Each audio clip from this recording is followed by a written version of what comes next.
Greetings and bienvenue, Midnight Crew. Thank you for returning to this broadcast. And welcome to new viewers joining us for the first time. If you like a video, then feel free to subscribe. Nightmares causing IRL injuries. I have a reoccurring nightmare since before I was 8. I'm 3 to 6 years old, not sure. The beginning of the dream is very abrupt and vivid. I'm at the bottom of these very steep, sharp old stairs. It feels so real. I have had the dream enough times that I know what is going to happen. A man walks down the stairs toward me. I back up until I hit a wall. I can't go anywhere. I turn around and flatten against the wall. He starts to strike me with something long and stingy. Maybe a leather whip? I can't turn around to look. I feel paralyzed by fear. And this is why the dream sucks. Because I feel it. I know I'm asleep, but I can't wake up. I feel like I'm sleepy in my dreams sometimes and can't wake up from like a dream inside of a dream. But the pain is usually bad enough that I finally wake up, covered in sweat, my heart racing. Then I can feel my skin where I was hit in the dream. It becomes swollen and red in stripes. One time this happened when I was sleeping with a boyfriend, and he saw it too. I went to bed unmarked. I don't know what the physiology of this is, but my nightmares cause physical reactions that cause inflammation, that cause real pain and injury. This dream usually only happens once or twice a year, in the springtime. I get sleep paralysis more often, a couple times a month, but that's another story. I don't remember being abused as a kid, but I had these nightmares as a kid, so the memories are confusing. My grandma was some sort of extremist Mormon, and she died when I was 8, and I'm never older than 8 in my nightmares. Also, my grandma was emotionally abusive, grew up in Utah. I really feel like the staircase is a real place. I can't ever forget how tall each stair was. They were warped, and I never forget it. The nightmares suck because even though I know it's not real and I'm safe, it hurts really bad, and there is no escaping that for a few minutes. The pain is so intense and searing. Sounds like a demon to me. I've had similar things happen before, one of them being a straight-up out-of-body experience where I was forced to watch my dad in the living room while I felt excruciating pain, and I was mocked for being unable to do anything about it. I fought against it until I jolted awake and my bedside light and my ceiling light bulbs both blew out when I tried to turn them on. I nearly pooped my pants and just avoided my room the rest of the day. The other time I dreamt I was on a roller coaster that had water at the end. I descended into it and all of a sudden I was drowning. I felt the same dread as the other dream, fear along with not being able to wake up, until I finally managed to, and I just sat up drenched in sweat, my throat killing me like I really hadn't been breathing. All I could do was sit there and breathe for a good while.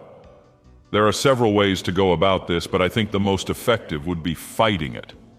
You need to be fearless and assertive. This isn't okay, I'm not dealing with this bullshit any longer, come at me and I will fuck you up kind of attitude. Demons fuck with you either because you're messing with things you shouldn't or you're a dick and they can, but whatever it is, there is a lesson there. There's a way to get out of it and you can find it. This occurred approximately 3 years ago, and it still haunts me regularly to this day. I thought perhaps I was alone in this encounter, but recently saw a story while surfing the web, and thought that this may have been a similar experience. My encounter happened in late June in the middle of the night, shortly after I'd fallen asleep. I had spent the day earlier gardening, and had sprayed around the house to control mosquitoes that day, which I thought might have caused me to hallucinate this experience. I also lived alone at the time. Anyway, I went to bed and at some point was woken up by the sound of children giggling and playing outside my house in the middle of the night. I lived in a one-story rancher and could hear them playing and tapping on the windows in the front of the house. I peeked out the blinds to see these kids, and they appeared to be 3 kids under the age of 10. I don't remember what the boy was wearing, but the girls were in black dresses like they had come from some event. They had ear-length jet black hair with bangs. I was in my pajamas, so I decided to ignore them and pretend they were not there, hoping they would realize they were in the wrong place and go away.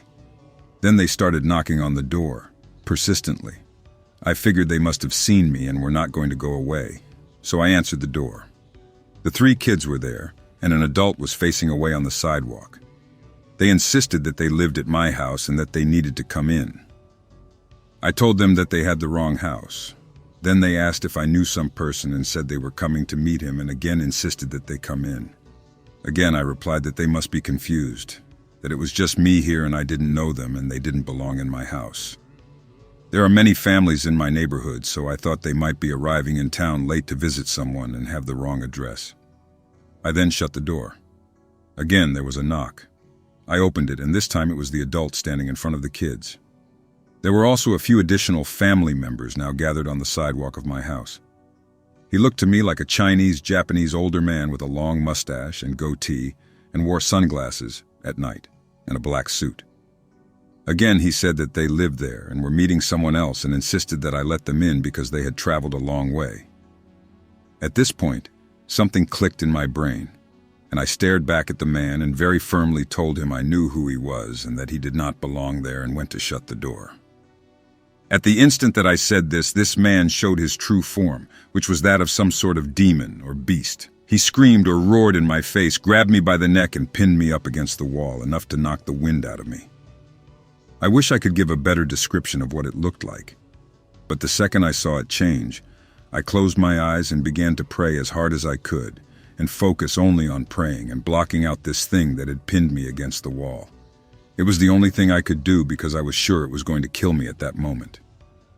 Not sure what happened next, but I woke up in the morning in my bed.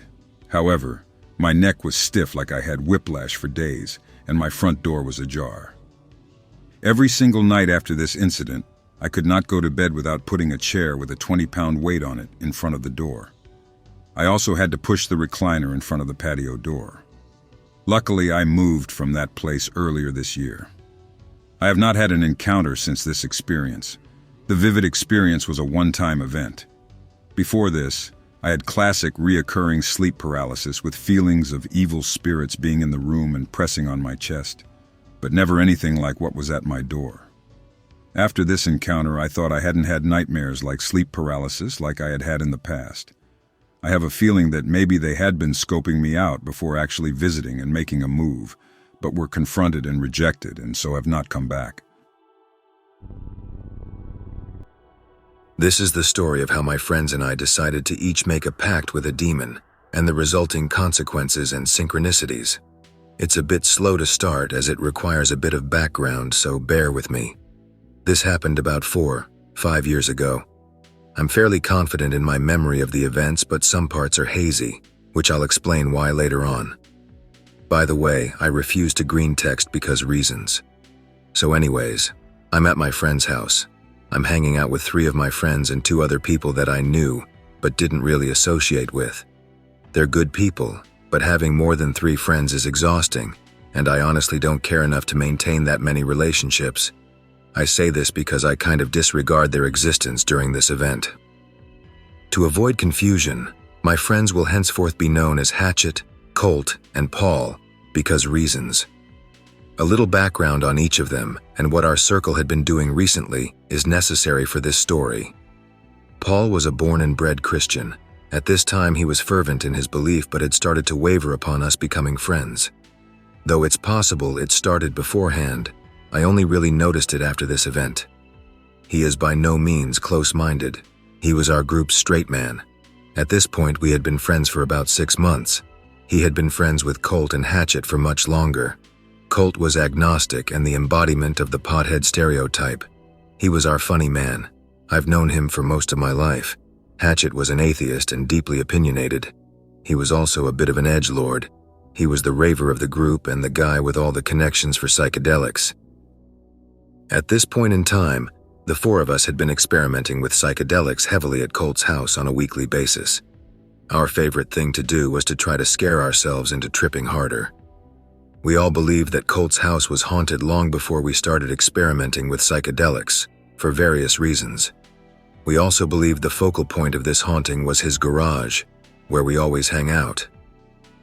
The night prior to the event I'm going to be talking about eventually, Hatchet had brought a Ouija board over for shits and giggles. Long story short, nothing really happened. We experienced the usual things that led us to believe the house was haunted, but nothing more happened.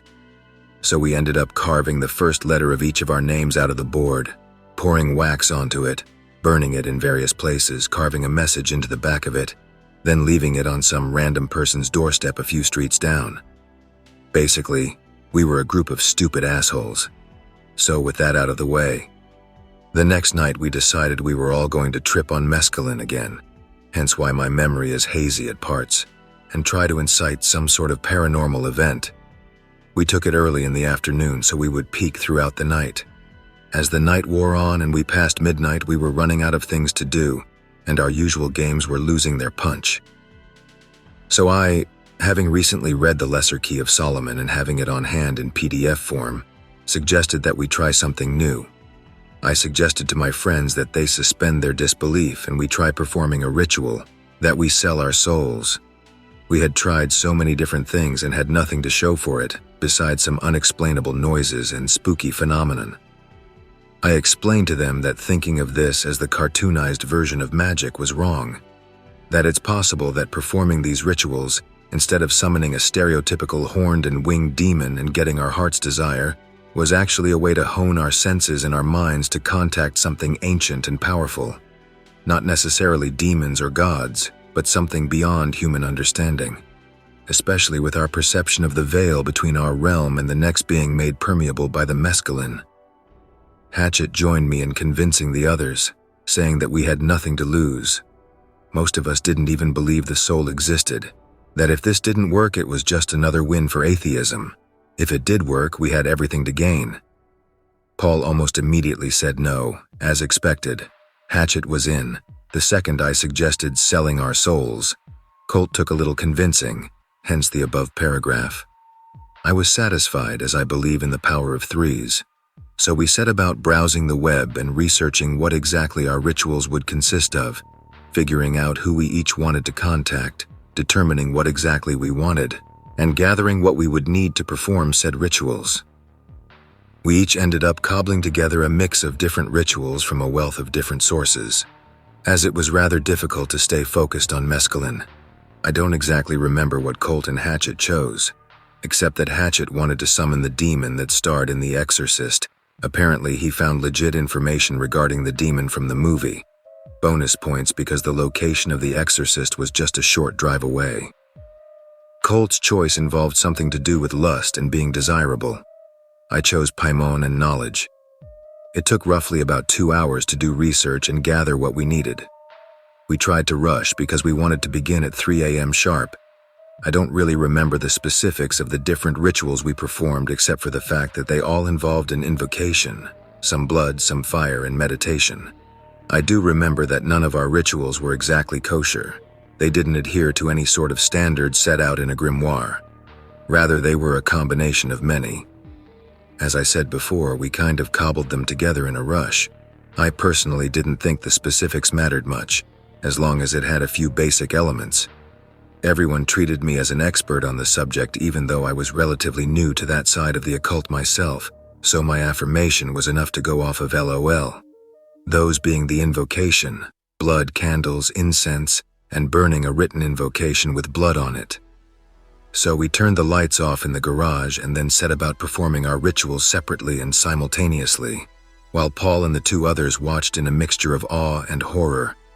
By this time, I had already forgotten the other two existed. One of them actually ended up leaving once they realized we were serious. She didn't believe in ghosts, but she believed in demons and was super Christian. I never understood that logic, so don't ask me. Side note, she was also my girlfriend at the time, huh? Our relationship ended at that moment. She didn't say another word to me until years later. I forgot that she was one of the people there until now. She wasn't important then or to the story now, though. The other girl ended up staying for the duration of the ritual. Her and Paul had a thing, I think. I'm not sure. Also unimportant to the story. So we finished our rituals simultaneously by cutting ourselves, applying it to the invocation, and burning it. We stupidly did this with the garage door closed, much to everyone's dissatisfaction. Once we completed the ritual, we simultaneously began meditating. I fully expected to have intense hallucinations by this point. I had none. I saw nothing but darkness, which is to be expected when you close your eyes and meditate, except for the whole tripping on mescaline bit. The longer I meditated, the more drained I felt both physically and mentally. I stated my intentions to that darkness. I offered 3 vassals in exchange for knowledge and understanding of everything, and I expressed that I desired something that I can't explain in words. It was a feeling that I imparted to the darkness. It was vague, but at the time I felt that if souls did exist, 3 of them had to be worth at least a world's worth of knowledge. I didn't want just what I could read in books or learn on my own. I wanted everything. I waited for a long time for some sort of answer or sign, even some sort of hallucination. Nothing came, there was only that darkness. So after an indeterminate amount of time, I opened my eyes. We all did, simultaneously. I didn't think much of it at the time, but that was the beginning of many weird and unexplainable things to come in the following days. Both Colt and Hatchet both said they had the same experience as me. The same darkness, the same exhaustion. Paul was relieved by the fact that he hadn't been eviscerated by a demon, though this experience made him seriously start questioning his faith. I think it was partly because he wasn't eviscerated by a demon, haha. We were all a bit unsatisfied with the results and extremely exhausted. Despite being only about halfway through a mescaline trip, I was ready to go to sleep and felt like I had already come down. So we all decided that was it for the night and decided to head to our respective homes. I hitched a ride with Paul and the girl that stayed back to my house. I only lived a mile down the road, so I typically walked to and from Colt's house, and I was too exhausted to make the trek back to my house in the dark on a back road. I remember Paul and the girl talking to me about what had happened, but I don't remember any of what was said. I do remember that the girl didn't know how to keep her mouth shut and told everyone she knew what we did. Colt's house subsequently became known as the Hell House, and people tended to shy away from me after that. Thanks to social media and living in a small-town rural area, people became aware of who we were. Despite my best efforts to keep to myself and not associate with the majority of people in the area. So anyways, I got back to my house and immediately something was off. There was a bright pale blue light on in a room of my house that had no lights in it, at a time when no one at my house would have been awake. The only lights on in my house were the lights that are built into the outlets to illuminate the floor at night, and those are only in the hallways. I immediately thought it was a flashlight and that someone had gotten into my house. So I asked Paul to come with me as he was big into boxing, and I figured that was better than going it alone. The most experience I have with combat is a single year of Taekwondo. Red, none. I was already exhausted, and all my guns were inside. We both started approaching my front door by walking through the front yard. We moved as quietly as possible, yet the second my foot touched the first step on my front porch, the light turned off. Our gaze was immediately drawn to the front door, which was located next to the room that was lit up, as a shadow passed across it. My front door has a large pane of glass in it, through which you can see the tiny pale light of one of the hall outlets. Paul immediately noped the fuck out. I had no choice but to suck it up and head inside, as it looked like someone was walking around my house and my family was asleep upstairs. Needless to say, upon searching my house, no one was there that shouldn't have been there and my family was all asleep. Later that day, after getting my 8 hours and enjoying my usual lucid flying dreams, I decided I was going to walk back to Colt's. I spent a lot of time at his house. There wasn't exactly much to do in this area, unless you like bowling. So I set out. It was always an enjoyable walk. There was lots of scenery on the way, as the road cut through forest and some old-ass farmland. The road was also dotted with about a handful of abandoned homes, all of which were at least a century old, some of which stretched all the way back to the plantation days. So it was always a beautiful stroll with lots to see. About midway, instead of looking at all the beautiful scenery, I was looking at the ground as I walked on the side of the road. Almost immediately, I found 2 $20 bills neatly folded and held down by a piece of gravel, which alone wouldn't have been that big of a deal. I found cash before, though never that much. So I decided I was going to hit up Dudeman and get some weed, hash, and LSD. I figured it wasn't a waste of money since I found it, so why not? Later on, as I met with Dude Man, he ended up accidentally giving me double of what I asked for because he was drunk. When I tried to hit him up to tell him what happened, his phone was disconnected, even though I had just gotten a hold of him an hour beforehand. Needless to say, the circle conveyed and enjoyed the fruits of my eternal damnation. That trip itself was incredibly enriching and one of the best experiences of my life. It completely changed my current outlook on life and led to a long chain of events spanning a couple years. I was granted knowledge and understanding almost immediately. I believe I have only continued to grow and learn from my relationship with Paimon since then, though it's nothing I can concretely tie to the ritual like this. My friends weren't so lucky. Within a week of the ritual, Hatchet would earn his namesake. He ended up getting into an altercation over some weed at my neighbor's house with the owner of the house. We'll call him Carl. Carl was trying to screw Hatchet over. Hatchet pulled a knife and started getting big with Carl. Carl initially backed off and went inside. Before Hatchet could leave, Carl ripped open his front door, screaming Hatchet's name with a butcher knife in hand. When Hatchet turned around, Carl threw the butcher knife at Hatchet from across the yard. Somehow, this butcher knife spun perfectly and cracked Hatchet in the side of his head. It split his face open from his cheekbone below his left eye to the top of his left ear, completely severing the muscles and tendons. Hatchet nearly bled out right there, though he managed to survive. Somehow. According to his doctor, if he wouldn't have ducked when he did, the butcher knife would have hit his throat and he would have died on the spot. Now, Carl is by no means some professional knife thrower or anything of the sort. He had never thrown a knife with any success before, as long as I'd known him, let alone a damn butcher knife sideways. Outside of once dicking around with some throwing knives I own, he did not practice either. It was just a lucky throw. Hatchet has continued to have rather bad luck following this event. I don't want to delve too deep into his personal business, so I won't go into detail. As for Colt, within that month, his father passed away, from what was basically a paper cut. The police and medics that arrived on the scene said it seemed that due to the combination of medications he was on, blood thinners, pain meds, etc., he failed to notice that he was bleeding profusely and ended up dozing off from the loss of blood. He bled out in his sleep. As for Paul, he eventually succumbed to peer pressure and performed the ritual himself, in the garage at Colt's house as Colt and myself watched.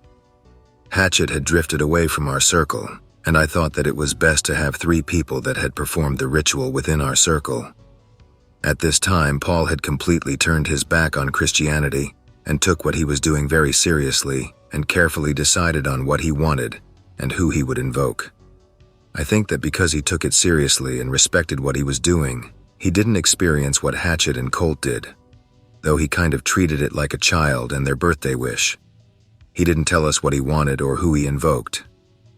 Paul has had relatively good luck to this day, though there is no obvious synchronicity that I am aware of related to his ritual, besides him saying that he experienced the same darkness and exhaustion, though that could easily be chalked up to bias from us expressing our experiences, since all that happened. I walked away from psychedelics and weed about a year or so after the ritual. I was diagnosed with cancer at the young age of 22. I went to the doctors for chest pains and came out with testicular cancer. Haha. That was actually one of the best things to happen to me, though. Not only did the cancer kill itself before it had a chance to spread elsewhere by cutting off its own blood supply, which is pretty unheard of, that event completely changed my life for the better. I can't tie that directly to the ritual, it just seems pretty damn miraculous to me. When I was 10 years old in the 4th grade, I had a horrible encounter of paranormal proportions. I was not on any meds of any kind or any drugs. I was a little kid, and at 3 a.m. the devil came to me. He woke me by levitating as a big black cat outside my window, and even though I was sound asleep, he made me aware of his presence. He appeared through my window into my bedroom. I was terrified. This big black cat was lying on top of my chest, staring into my eyes, and even though I had them closed tight, he made me see his eyes right through my eyelids. I could not talk or scream. My older brother was sleeping in his bed in the same room, and was sleeping and not aware of what was happening to me. The devil hurts you psychologically. He makes you see and hear things. He made the bodies of the dead float around my room. I saw pain and misery, and when I saw him, the devil, in his own form, he was dancing on the stove in our kitchen, with the fire on high. My bedroom was right next to the kitchen. I was shown all this horrible stuff, and at that very minute before I saw the devil on the stove, I was able to scream, "God help me!" My brother heard me, flicked the lights on, and everything disappeared. When I ran out into the kitchen, the devil was laughing on the stove, then vanished. I told my parents everything. We were Roman Catholic. We had our house exorcised and blessed by the church and our own family priest. I talked to my family priest to please ask God to heal my mind and to heal me from those horrific aberrations that transpired in my bedroom when I was 10. After a few months, I was able to sleep back in my own bed. I slept with my parents for months, as I was scared that it would happen to me again, but it never did. Thank you, Lord, I know you are there. I have seen the other one, the mean, nasty red one with horns. He is evil and pissed off. Other than my immediate family, I only told my best friend from the 4th grade and my priest. He asked me 30 years later to remember the cat in your room. I sure as heck do. The most important thing I learned from having that experience was, the devil wants people to think he is not real. Let me tell you, he is real and terrifying. I already posted this in a Greentext thread a few days ago, but here it is again. Be me, early 20s. I've been struggling with sleep paralysis since I was 17. Not actually that bad, and only occurs if I sleep on my back or roll onto my back while asleep, more annoying than scary. Sleeping in my apartment. Have a weird dream that I'm seeing strange lights passing in front of me. Blink and realize I'm not dreaming and I'm actually looking out my window of my apartment. Strange lights are headlights from the occasional car. Already could tell what was happening. Try to sit up. Can't. After a few more attempts, I give up and decided to just wait it out. Look down to the foot of my bed where a shadow is naturally cast on the wall from my dresser. From the shadow comes a beautiful woman. I live alone and my doors are always locked. As she walks into the light, I see she has beautiful auburn hair, large golden eyes, and petite. She's wearing black dress skirt, looks vaguely like my ex. At this point, I realize that I'm hallucinating, which I knew was common for sleep paralysis, but has never happened to me before. As she approaches me, she smiles, and I can tell she is silently asking to lay with me. I realize something is not right. Oh shit, is this a succubus? I'm pretty religious from a practicing Catholic family. Despite knowing it's a hallucination, I don't want to risk fraternizing with a demon regardless of her existential status. Tell her to go to hell. Can't actually move my mouth or make noise, more like I thinking it loudly. She apparently hears it anyway as she staggered back in surprise and anger, her seductive smile turning into contempt. She gives me the finger as she walks back to the shadow she emerged from. I must have dozed off shortly after because the next thing I remember is my alarm clock going off. Moral of the story, don't trust supernatural thoughts. I hope that you enjoyed tonight's broadcast. If you enjoyed tonight's story, then please subscribe to the channel as more green texts will appear daily. A new broadcast will appear when the clock strikes midnight Central Time.